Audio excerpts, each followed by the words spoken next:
A new memorial hall on the history of the Chinese People's War of Resistance against Japanese aggression was unveiled Saturday in Hong Kong.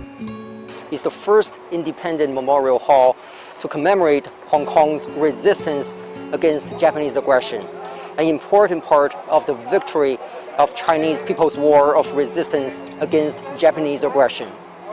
Located in Sha Tao Kok of New Territories, the Memorial Hall is featured with exhibitions on local resistance efforts, including the history of the Hong Kong Independent Battalion of the Dongzhong Column, a guerrilla force against Japanese aggression under the leadership of the Communist Party of China. The Memorial Hall will offer free admission to the public by reservation. Only group visits are currently accepted. Saturday marked the 77th anniversary of the victory of the Chinese People's War of Resistance against Japanese aggression. An official ceremony was held at Hong Kong's City Hall Memorial Garden on Saturday morning to commemorate the occasion.